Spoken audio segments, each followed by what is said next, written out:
Welcome to the New Thinking for a New World podcast, where we explore the most pressing issues that are challenging and changing our societies. We are looking for new thinking and new solutions, wherever we can find them.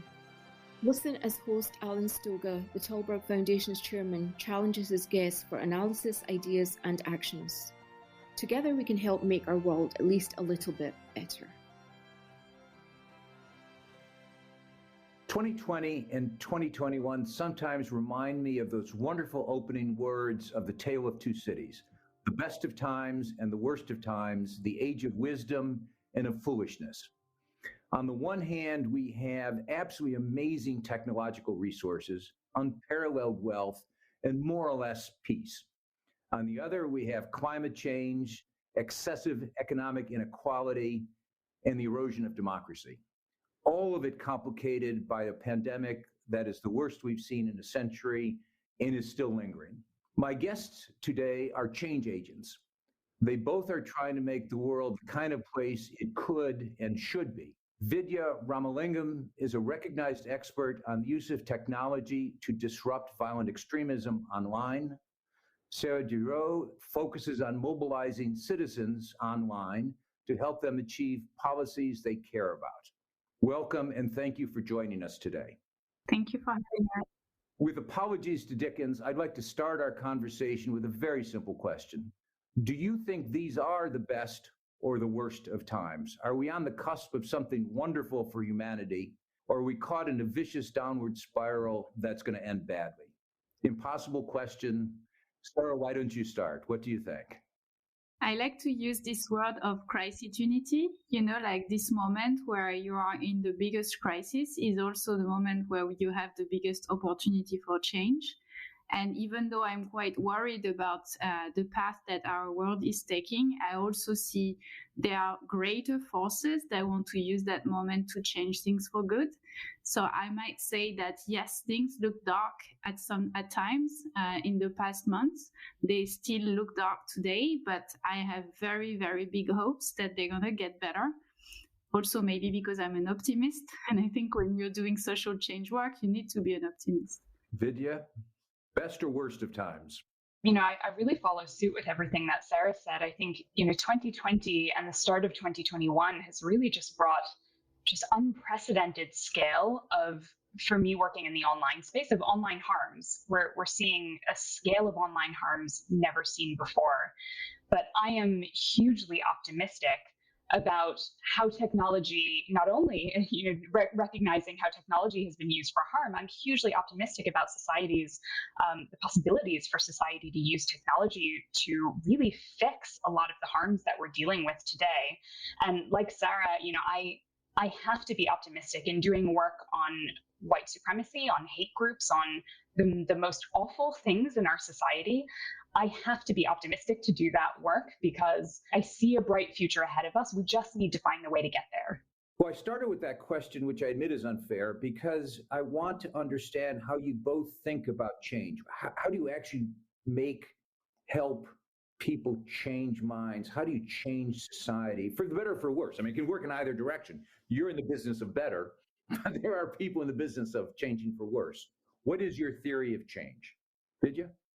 Well, for me, all of my work is premised on the belief that change is possible. And that belief isn't just, it's not just, a hypothesis around the world. It's genuinely evidence-based. I have spent the last decade working with individuals that were once embedded in hate movements, people who did and perpetrated awful, violent things. And I have seen them come through a journey and do the hard work it takes to pull themselves out of that, and even in many cases become peace activists and now use their own, the hurt that they caused on the world for social good.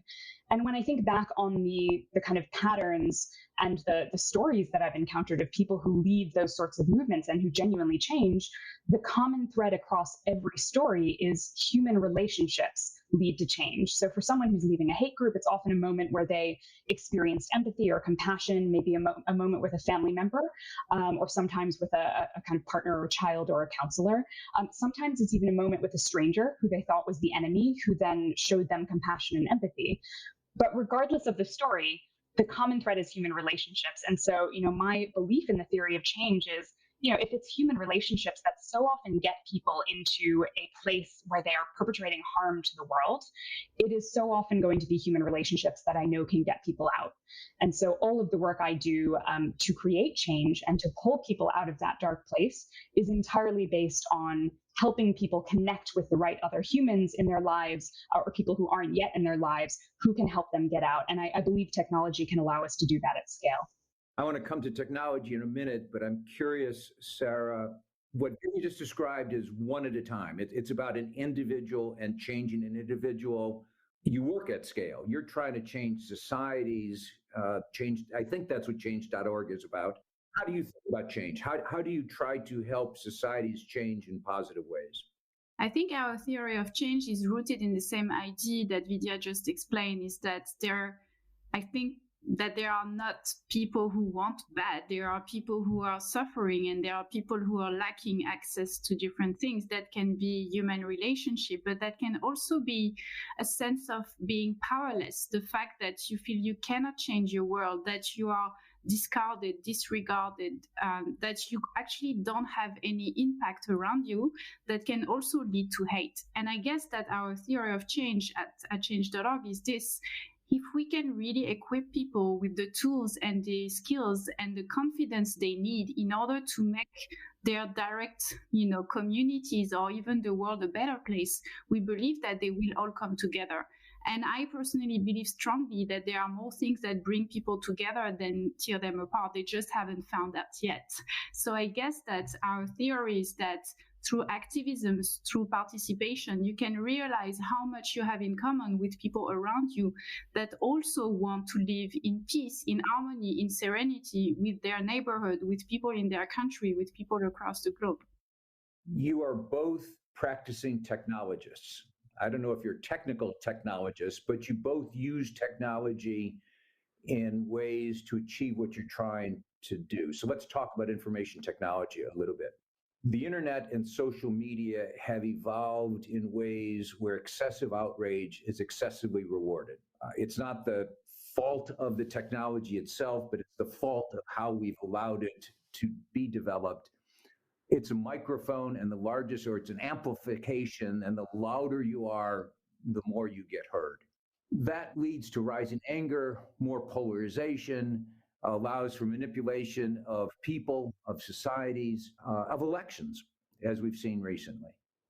Is it more problem than solution? If I said earlier that human relationships are so often what get people into a dark place and into a place of hate, but it's also what I believe and know can pull people out.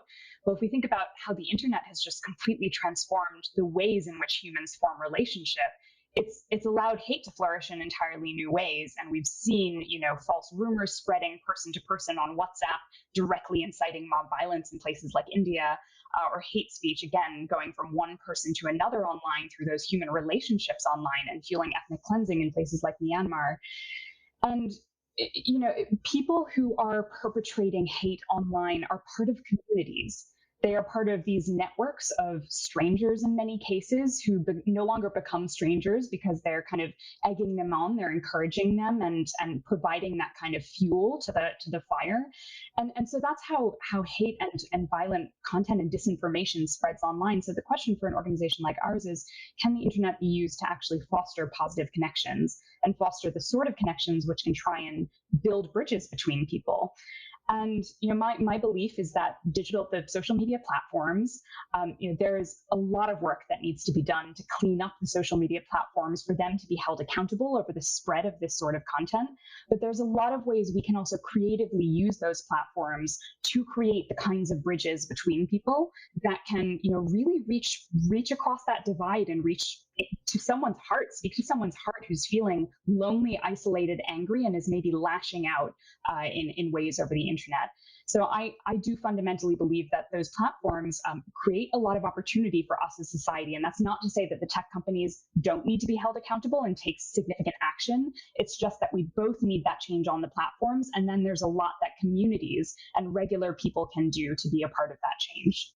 I want to come back to the tech companies in particular, but to say the obvious, hate isn't new, extremism isn't new. I was thinking, because you do work with white extremist organizations, I was thinking about Hitler and Mein Kampf. Mein Kampf, he had to find a publisher, but he found a publisher and he found an audience and he found a movement and he found a world war. So the question, it may well be that technology allows us to happen faster, more extreme, broader, but it's an old problem with a new accelerant. I was reading about the yellow papers in the US back in the days, and I think there was not technology, but already at the time there was a way to share some hateful and misleading content even before the internet.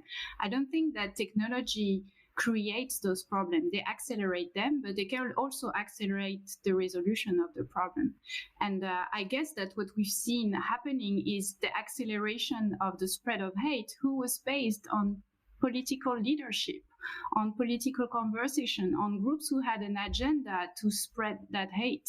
So I sometimes feel that we need to attack this from both angles, obviously the technology, but also the political angle.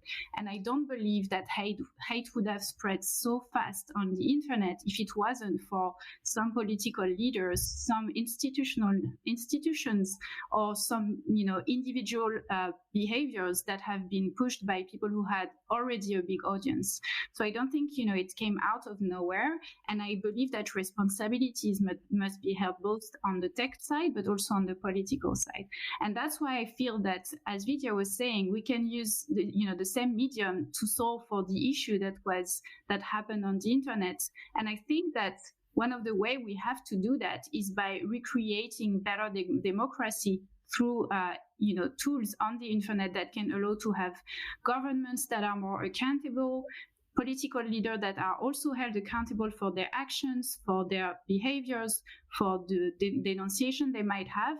So I think that we have, as Vidhya said, such a big opportunity to use the scale that technology provides to solve for the issue that have risen.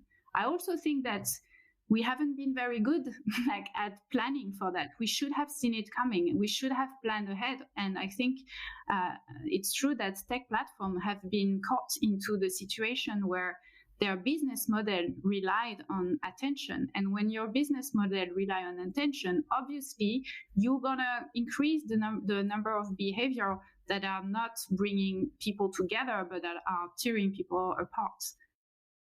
But we allowed the internet and social media to be developed as commercial enterprises, which is in fact what you just said.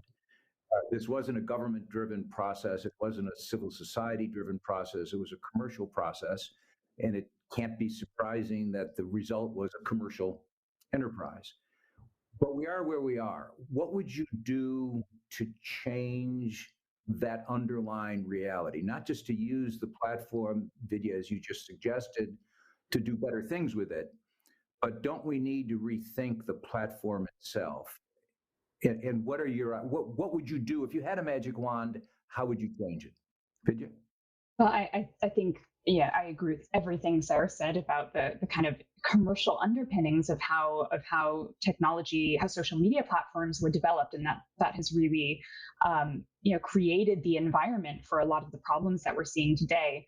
Now, it's also affected the solutions, and I've seen that, specifically as someone who works on far-right extremism online, it often takes tragedy for the tech sector to even be compelled to act. In the US, we saw this after Charlottesville back in 2017.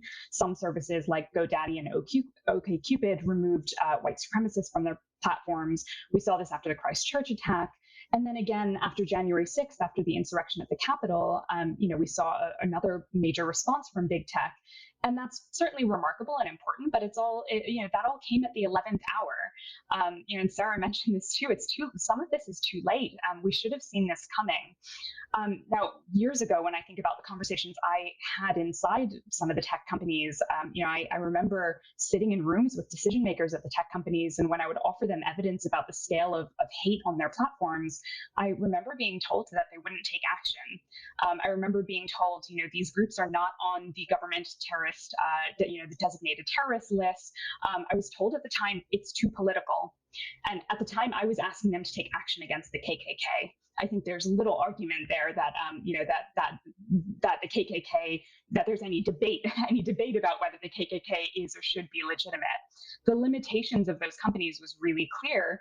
That unless they were instructed by the U.S. government, or unless there were going to be significant financial repercussions, that they weren't going to take action. And so again, it was those legal or commercial imperatives which have pushed them to act. And I think if I had a magic wand and if I could completely shift some of the systems and at play here, I would really want the tech sector to stand up and take a stance on all forms of incitement to violence. I would want them to go beyond and not wait for governments to designate groups as terrorists in order for them to then act on their platforms. And I would want to see standardized action, basically applying standards evenly across the board. We saw platforms take significant action against groups like ISIS back in 2015. We saw major deplatforming efforts. We just haven't seen the same efforts taking place with other types of groups inciting violence against other types of communities. And so even the action we saw after January 6th in the United States, the removal of Donald Trump's accounts, have we seen the same action in countries like Myanmar or in India or in other places where there's leadership that are genuinely using social media to incite violence? So I think there's a bit of a reckoning that needs to happen within the tech sector, and a bit of leadership that needs to be taken in taking a clear stance against violence.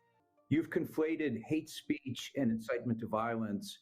And if I were a human rights lawyer, or if I were a First Amendment lawyer, I'd say they're two very, very different things.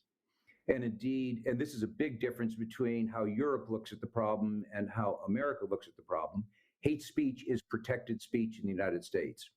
It is not protected speech in, for example, Germany. And even talking about Donald Trump, when he was banned from social media, the people who immediately stood up and said, that's wrong, were people like Angela Merkel, who didn't say it was wrong to ban him, it was wrong to have the tech companies ban him. So now we need to talk about the role of government versus the role of private enterprise. Do you really want, and it's a question to both of you, tech companies to decide what is legitimate speech online and what is illegitimate speech online? Do you have enough confidence in their worldviews, in their sophistication, in their ability to separate business, because they are businesses, from policy? Yeah, I would say that you point to the problem, which is a huge problem. Do we want private company to regulate speech? Because today that's the situation we are in. We have most of the speech that is, people's voices that are shared on social media. So do we want those platforms to be the one deciding for what stays online and what doesn't? And so I guess like the difficulty is to have the right balance between wanting those platforms to be responsible and to take action against hate, and having them becoming the new regulator of speech online. And I guess what we desperately need, and I think it's true in the US, but I also think it's true in EU, is to have a proper judiciary, legislative system that tackles this issue. I wish that we had courts in France or in Europe who would be equipped and would have the ability to very quickly assess if any content online can or cannot stay. And I think that's also one of the things that I noticed in France in particular is the lack of understanding from our policymaker how internet, social media and technology works. In the last debates we had in France around the hate speech law that was even rejected by our constitutional council because it was against free speech. There was a lot of conversation from parliament member who wanted the best. They wanted to protect people from hate speech, but they were proposing, for example, to remove any content in 24 hours without the intervention of a judge or without the intervention of any legal external expert to the platform. And I don't think we want that either. We don't want platform to decide in 24 24 hours what we can or cannot say. So the challenge is real, and I think it's true. We need institutional and political leadership to solve for that at the European level and at the global level. And I guess that with the new conversation that are happening right now between the US and the European Commission and the European Parliament on regulation of platforms, we can see something that might be a first step to a solution to that. And I don't know if it's going to end up to be very fast, to be put in place very fast. But I guess that's one of the emergency I see in Europe to avoid the rise of hate and to make sure that it doesn't have political consequences, just like it had in other countries. Vidhya, you've worked, as you said, directly with the tech companies, and you've talked to tech company leaders about this problem. Do you have more confidence than perhaps I have in their ability to make these decisions? I had written down the question that you asked, Ellen. Do we think that they should take a stance on these issues, and do we have confidence that they can take a stance on these issues and do it well? The answer to your first question is yes. I think they should take a stance on these issues. Do I have confidence in their ability to do it in a way that is meaningful, evenly applied, and genuinely will have the impact that is required across countries? No, I don't have full confidence, and my confidence wavers for many reasons. But I agree with all points that Sarah raised around building the right system for regulation. One of my major concerns is really ensuring that we have a system for regulation which allows for accountability across the globe, and really thinking beyond Europe and the United States here, but thinking about how the tech companies are responsive in contexts like Myanmar, in Sri Lanka, in India, in countries which oftentimes we're not talking about when we're thinking about tech regulation in a European and North American context. So that's where I'm not going to be able to provide a solution on this call, but where I think some of the tricky challenges lie ahead on the road ahead for this. Oh, it's beyond tricky, because very quickly you're at the geopolitical level, and you have, on the one hand, a China which has a dramatically different view as to how these technologies should be used, should be controlled, and the US, which talks a better game than perhaps it executes. Never mind Europe, which has yet a different view, and so forth. Indeed, I think I would argue we're, instead of going towards global solutions, we're headed towards national solutions, where we're seeing the breakup of the World Wide Web as a sort of single place that maybe was amenable to accountable regulation into a whole series of little pieces that will be very frustrating.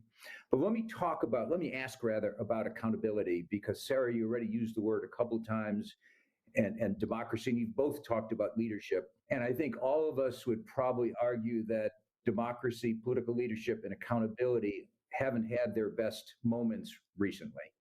How do we make political leaders more accountable? How do we make democracy more responsive? I might be a bit direct, but I think we need to change political leaders. And I don't mean, just, to call for every leaders to be removed from office. I'm just saying that we need to start a path of renewing the type of people we see in offices across the globe for many different reasons, not only, for better accountability, but also for better representation of who are the people living in our democracies today. And I think we've had a huge moment of reckoning of what's happening in leadership in every places of power in the world, thanks to the movement that's sparkled in the US around Black Lives Matter. But it's not only about race, it's about gender, it's about the type of people who are never given a space or place, at the table. So I think that for me, accountability will come first with the renewed political leaders, but also because those leaders, my hope is that they will come from sphere of activism, of social enterprise, of social good innovators who have in their DNA the idea of participation, listening to people and what they believe in, associating people with decisions, and trusting their ability to make the best choices. And for me, accountability comes when also there is shared trust. when leaders trust in the people they are supposed to represent, and when the people they are supposed to represent trust in them. So I might be not as optimistic on that one, but I think that we really do need a change of political leadership in many places of the world for this revolution to happen. And I think that's coming. And I think that's a beautiful thing to see everywhere in Europe, but also in the US. I think we have already good examples of people we can look up to. Well, let me push back on that, because as an American, I was just presented last November with the choice between a very old Democratic politician and a very old Republican politician. Arguably, neither of them reflect the future. They both reflect different kinds of pasts. In France, you're about to have another election, it looks like, between Mr. Macron and Mrs. Le Pen, which sounds to me like the old news, not the new news. So renewal is a great concept. Is it compatible with democracy? What I mean is that, first of all, change is a process. So I think we need also, if we want things to happen smoothly, we need a process. So that's why I'm saying I'm not calling on every leaders of today to be removed from office right away, to be replaced by other people. But I think when you look at the new generation of local elected, of activists that maybe they don't yet, have not yet entered political sphere, but they might do that in the next months, in the next years. If you see in the US, I think Biden's election, we know, is also the result of a very strong mobilization from organizers all across the country that all have, potentially political leadership they could offer the country. So I think it's going to be a process. And I go back to our conversation at the beginning about crisis and opportunity. And I think that in any crisis we're going to face politically in the next year, we have the new generation of people who are ready to take on the challenge after we have passed this difficult moment. So I'm a little bit optimistic that this is coming in a few months, in a few years, and it's going to happen. Vidhya? If on nearly any question, if you ask me if I'm optimistic, I will probably err on the side of optimism, and that's largely because I think people who are working for social change, you have to, otherwise the work becomes impossible to do, right? And the point that Sarah was making about representation is what really hits home strongly for me.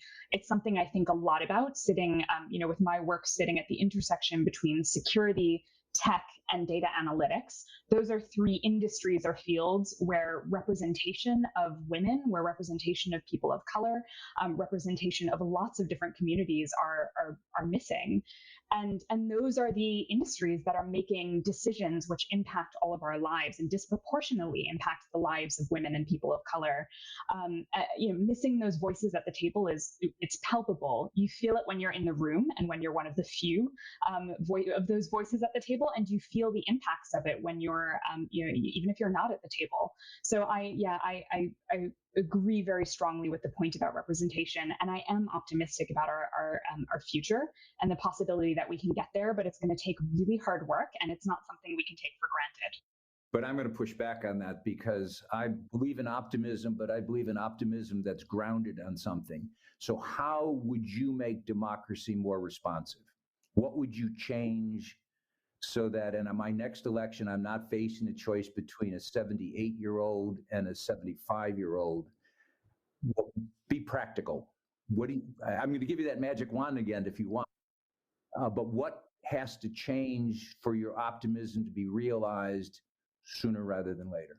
It's an impossible question, and I apologize, but I would yield my time to you on this, Sarah, because I think in your role with Change.org, I think this fits neatly within your work. So please. Vidhya, I'm happy to start if you want. I would just say that it's not only because I work at Change. I think I believe very much that the first thing we need to do is to go back to the basics, and it is to go on the ground and meet with people and work with them so they can really use their power. They can really use their voice to participate to the future of their country, of their city, of their region. And I think that actually that's one of the key. I would say if we want more democracy, more accountability, we need more participation. Because yes, really, that's a very big issue we have in France and we have across Europe and also in the US, is that very few people still participate in elections because they feel like it's not making a change. It doesn't have an impact. And I think they believe that because they haven't had the experience of, facing a decision maker and telling them, this is what we request, this is what we want, this is the strength we have, this is the number of people we are, this is the arguments we are showing you that prove that we are on the right path and you should listen to us. And I think until you haven't had this experience of your power, it is very difficult to project that you could give it to someone for it to change your world. And I guess that's the first thing we need to do, is to reinvest participation and to locally go and chat with people and ask them what they want to change in their communities and try and help them to, go back to community organizing, basically like it's been doing a lot of good already, and just extend that to much more people. So I guess this is the first step. And I'm sure, Alan, you're going to say, yeah, it's great, but it's going to take time. And I guess that, yes, it's okay to take time, as long as in 10 years we're going to have a democracy that works better because it's rooted in the majority of people's participation. Now, I'm actually going to say something different. I did a podcast recently with former Congressman Gephardt, who had been a Democratic Party leader for many years, and he pointed out that one of the positive results of Donald Trump's presidency is we just had an election which had the highest turnout percentage-wise since 1900. That in fact, 75 million people voted for Trump, and whatever the number finally was, 80 million people voted for now President Biden. So participation went way, way up. And that's actually the problem, in a sense, for your argument. What if the people that start participating who have been left out don't agree with you? Show up and vote for Trump, not for Biden. So I'm going to speak about this maybe from a more individualized perspective than Sarah will, because my work's not necessarily focused on kind of democratization and on change at a societal level. I'm really looking at taking individuals who are pushing for harm within society and changing their paths. And so for me, it's not my role to be the thought police and tell people what they should think. My role is to take people who are on the path where their ideology is leading them to a place where they believe that certain communities should be, dehumanized, where the power structures in society should be readjusted in ways that are anti-democratic. And so for me, the kind of critical boundary there is around making distinctions between people who are genuinely creating harm in society and legitimate social grievances that we need to address directly. Now, we've in conversations about the spread of populism in European society and populism even here in North America, and I'm specifically talking about radical right-wing populism in particular, there are some legitimate social grievances which have underpinned the growth of those sorts of movements in Europe and in the US. And I think we do need to ask ourselves some tough questions about how we get at the root of those questions, how we actually address those questions for those communities, such that those individuals are not compelled to follow individuals who give them simplistic solutions, which won't actually ever solve their problems, but are simply throwing the blame and scapegoating other communities for their problems. So for me, the distinction is, between legitimate grievance and then those communities that are genuinely at risk of perpetrating harm. And for those communities, they'll require a different response from those that have legitimate grievances. But Sarah, also, your work looks at this at a bit more of a macro level than mine does. So I would hand back to you. Yeah, I think it's a very legitimate question to ask. And I think that we have proven in the past that if we don't interact with all the groups, including the one we think would disagree with us, we would anyway rise the number of people who would vote for more extremist group or extreme view, I would say. One thing that we've noticed in France, especially with the Yellow Vest movement, was that it was depicted as, this very extreme, very racist, very right-wing, if I might say, a group. And when you actually talk with people, it's because the only people who have given them a political solution to their problems were people from the extreme right. And the question for me, that's why it's not only about how do we give people more tools to participate, is how do political parties, especially the ones that believe in progress and the fact that people have, more things to do together and then stuff to fight about, can really reinvest in helping those groups achieve changes and, address, as you were saying, Vidhya, the real grievances, which are employment, precarity, climate, but also the questions about equality. And there's like so much room for political groups to invest there and to go and talk with those people. They just need to review completely the way they work and the way they do politics. I really think that's one of the big change that needs to be done. That's not of the responsibility of Change.org as per se, but I think that's something, at least in France, I would love to see happening. And I have, again, great hope because there's a real movement. You're talking about how the election would be between Emmanuel Macron and Marine Le Pen, but I think there's still a year to go, and there's so much evidences of groups on the ground who are starting to build alliances because they realize, the different groups from the left realize that they have much more in common and that they could go and meet those people they're supposed to serve and they're supposed to help. So I think there's really a political response from the progressive side of the spectrum that needs to happen right now, because as I agree that if we only give the tools and we don't think about this political response, we could have the opposite effect. So again, there's accountability that's needed from the political sphere, just like there needs to be accountability from the tech platforms, as well as accountability from people who need to give access to more tools for better public participation. I think that's a wonderful way to end this conversation, because I think it does come down to accountability.